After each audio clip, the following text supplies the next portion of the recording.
Hey guys, it's Caden. Welcome to another Autism Digest interview, where today we have another amazing individual. He's a wrestler, in fact, one of the few to wrestle for all of the major wrestling companies, AEW, WCW, WWE, and so on. He's wrestled alongside the likes of Buff Bagwell and Terry Funk. He is Crowbar. Thanks for How, coming on. thank, Thanks so much for having me on, man. Thank you, Kaden. Of course, I think a lot of people have watched wrestling in the 90s or early 2000s will definitely remember you, especially since you're one of the only wrestlers to ever wrestle for all of the major wrestling companies. But for those that may not know you, do you mind telling a bit of your story in your own words?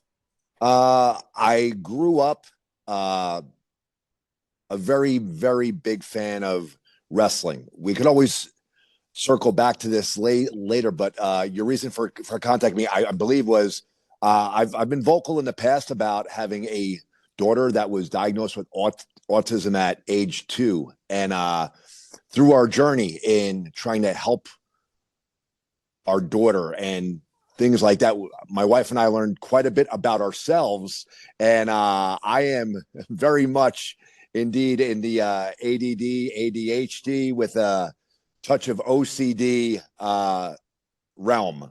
So when I was younger, those kinds of things weren't really diagnosed.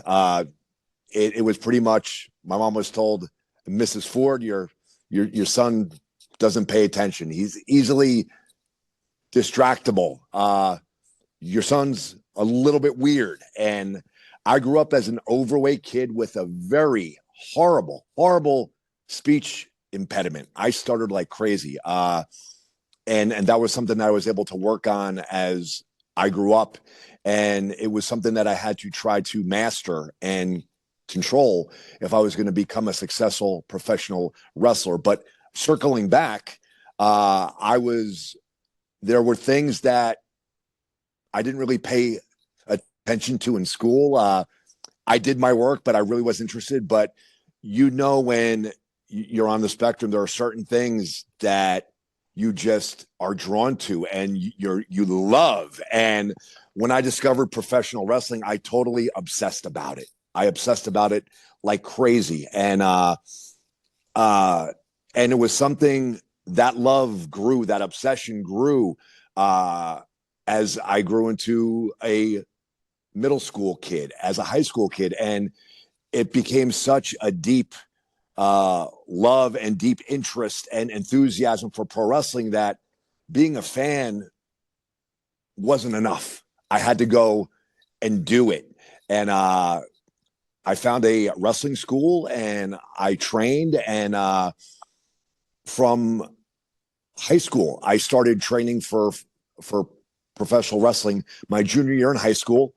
When I went to college, I pursued a full-time college curriculum and I wrestled independently on the weekends at the same time. And this was way back in the day where there was no online classes. You had to go.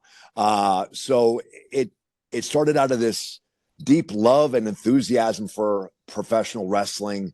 And it enabled me to work very, very hard on it. It was something that, in spite of having a very tough school curriculum, physical therapy school curriculum, I always had the energy. I always had the ability when I finished my work to watch video and watch wrestling. And I remember I would go out on a Sunday, I would go to mass, and after mass, I would go to Chili's by myself. I always loved being by myself, and I had this notepad with me, this marble notepad, and I would go to Chili's, and I would find a seat in the corner of Chili's, and I would just eat by myself and just write down these grandiose ideas of things that I would like to see myself do in the ring. And thank God I had the ability to live out those things that I wrote down in the pad, those things that I wrote down on paper, to be able to write it down and to go do those things is just amazing. It definitely sounds amazing, and I'm a sucker for Chili's too. They're an amazing restaurant. My next question for you is, you answered this briefly in your intro, but what was it like for you as a parent when you first found out your daughter was on the spectrum? We brought her home from the hospital, and for the first year and like a half, there was no overt signs. She seemed to be developing normally and doing all the things that most kids would do. And when I tell people this story, I've spoken with other people in the autism community that have very similar stories. One day, we went into her room. She had just turned 2 years old, and she had been talking, like a normal 2 year old would do. You ask her a question, she would answer us. And we went in, "Good morning, Mia." And she was in her crib. And instead of answering us back like she normally would, she said, "What color is the grass?" "The grass is green." "That's very good." And what that was a phrase that was on one of her favorite TV shows, Bubble Guppies. There was a show at that time, and she started just this echolalia where she was just repeating phrases again and again and again and again, which was way out of her norm. She stopped walking. She became afraid to go downstairs. She used to love walking outside. If we put her on the grass, she would really get. She would start crying and she would start. Like she would just sit and just get off the grass. It was the sensory on the bottom of her feet. This grass all of a sudden started bothering her. She started lining things up, and just many of the things that are the textbook autism signs. And that happened literally overnight. One day she was communicating with us like a normal child would do, and then the next day, just everything changed. Oh, that's definitely crazy. And I've had some echolalia when I was younger myself, specifically whole movie scripts, believe it or not. I didn't know that was what that was called. Yeah, yeah, she's amazing now. She's we did a lot of speech therapy, a lot of ABA therapy. We intervened very early. When some parents choose to wait it out, we attacked this immediately. We called early intervention, and in New Jersey, that system was so overwhelmed because there's a lot of autism cases in New Jersey. So we sought out being in rehab, in physical therapy. I knew OTs, I knew behavior therapists. So we just took it upon ourselves to get our daughter the services that she needed. So we did a lot of speech, a lot of ABA therapy. We worked as a family. We stopped a lot of screen time. And when we did watch TV with her, me, my wife, my son, Nicholas, who's a year and a half older than her, we would watch the shows, but we would describe what was going on, and we would have conversations about what was going on the screen instead of just watching and taking in what that show was giving us. We would make conversations about it so she could learn how to speak about what was going on and things like that. And fast forward now, she's 16 and a half. She's in high school. She's doing great grades wise. She's in the drama club. She's an incredible actress. And similar to what you said, when she does the school plays, she's able to memorize the entire play in like no time. And not just her lines, the other actors and actresses' lines. She loves to sing. She's come a very, very long way, but it was a whole lot of work from our family and her. And through this whole process, we learned so much about ourselves that my wife and I actually have many, many ADHD and ADD traits ourselves. Well, that's awesome. Awesome. I was going to ask what resources helped you during this journey, but you answered that beautifully. I've used a lot of the same resources in my life. Well, I have to give a big shout out at the very beginning, we were early intervention was not available. It was an overwhelmed system, and it's a long story how this happened. But I say, by the grace of God, a friend of a friend turned us on to a man, Paul Simmons. He has a show called Autism Radio. Hope Saves the Day. And long story short, we gave him a brief history of what happened before we noticed this. And for a good 5-6 months, she had recurrent ear infections. She was on I can't think of the name now. Augmentin. It's an antibiotic on and off. And when you take a lot of antibiotic, it upsets the gut flora. And there's this whole theory some people believe in the gut brain relationship, which may be one of the causes of autism, ADD, ADHD. So he gave us a holistic protocol that we followed, and I really believe that was one of the main factors that really helped her very, very much. I'll definitely have to look into that. And I was going to say, I think the best resource is definitely family and early intervention. Back in 2006, 2008, times were different. There wasn't that much information about autism and neurodiversity. No. So it's absolutely beautiful to see those tools come into fruition and the research become more advanced. Yeah. Speaking of therapies, my next question for you is, you are a physical therapist yourself. Yes, I am. And has someone who's been through physical therapy in school himself, I found it to be extremely helpful. How can the academic system of the United States be better accommodating to those who need physical therapy, or the country as a whole? How can we better fund physical therapy overall? Really not sure. That goes to the whole being able to ensure everyone thing. My facility does offer self-pay rates. We really try to keep it community friendly, meaning very affordable. When we do self-pay rates at our facility, it covers the cost. That's it.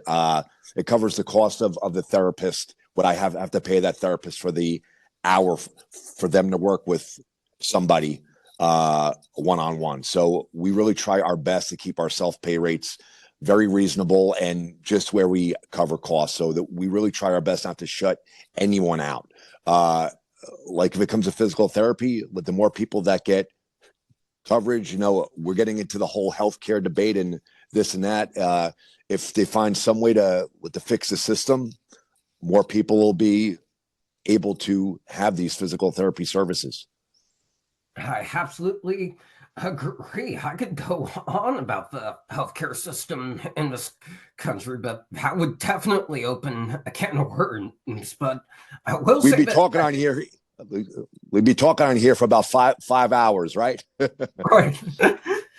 But I will say this. I think for autistic individuals and neurodivergent individuals specifically, I say the same thing to any medical professional I have on this platform. I think once you're diagnosed, it should be common knowledge that you're going to need resources such as occupational physical ABA as an adult and throughout your life. And you shouldn't have to be questioned about that ever again. So I definitely admire what your facility tries to do. All right, my next question for you is, what's your advice to any parent that may be going through an autism journey themselves that may not know what to do? I think the biggest thing, and being in healthcare, my wife is in healthcare as well, is you see patients, you see people, sometimes they come to you for help. And when you go through the patient history, these problems have been going on for a while before they finally tried to address it. We saw this extreme change in our daughter overnight. And there was the initial shock that we're like, what's going on? She's a totally different kid than she was yesterday. Something's wrong. What happened? Something happened. And we allowed ourselves to process this change.